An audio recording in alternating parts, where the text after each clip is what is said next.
अब आपको बताएं, पादरियों द्वारा लगातार कराए जा रहे धर्मांतरण पूरे देश में एक गंभीर मुद्दा बन चुका है। ये इन दिनों एक ऐसी ही खबर आंध्र प्रदेश से आई, जहां एक चर्च द्वारा हर महीने, जी हां ध्यान से सुनिएगा, हर महीने 3000 हिंदुओं का धर्मांतरण करवाया जा रहा था।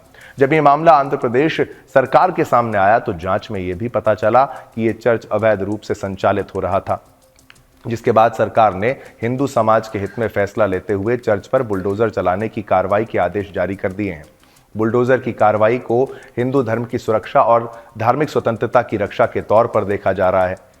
आपको बता दें कि आंध्र प्रदेश के गुंटूर जिले में स्थित कैलवरी टेम्पल चर्च को लेकर पिछले कुछ वक्त से विवाद चल रहा है, क्योंकि इस चर्च में हिंदुओं का धर्मांतरण कराया जा रहा था और साथ ही ये चर्च अवैध रूप से संचालित हो रहा था।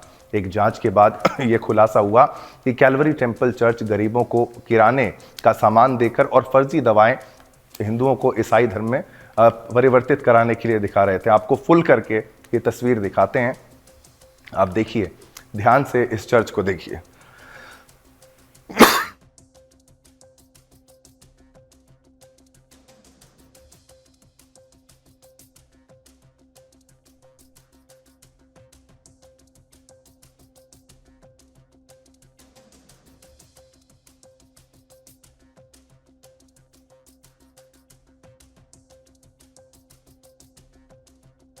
24 में एक रिपोर्ट में कहा गया था कि इस चर्च ने हर महीने लगभग 3000 हिंदुओं को ईसाई धर्म में परिवर्तित किया था।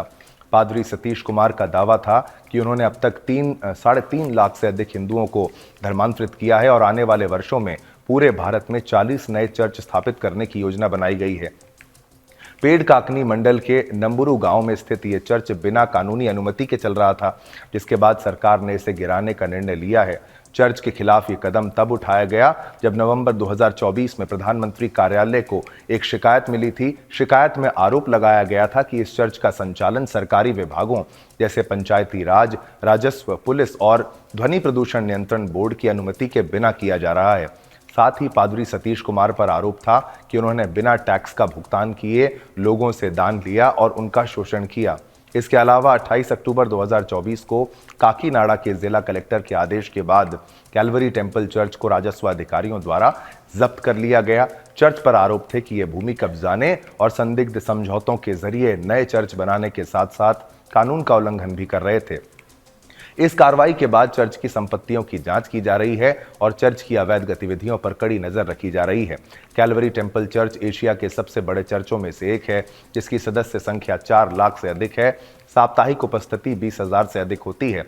इस चर्च के पादरी सतीश कुमार का प्रभाव आंध्र प्रदेश के बाहर भी काफी व्यापक माना जाता है और उनकी मिशनरी गतिविधियों के लिए अंतर्राष्ट्रीय स्तर पर भी काफी पहुंच है। उनकी मिशनरी गतिविधियां अमेरिका, दक्षिण अफ्रीका, कोरिया और अन्य देशों में फैली हुई हैं।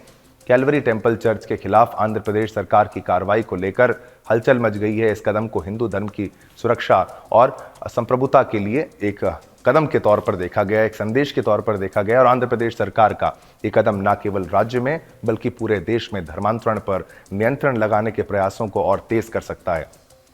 अब इस तरीके के कदम बाकी जगहों पर भी होने चाहिए और ऐसे चर्चेस पर एक्शन लेना बेहद जरूरी होता है।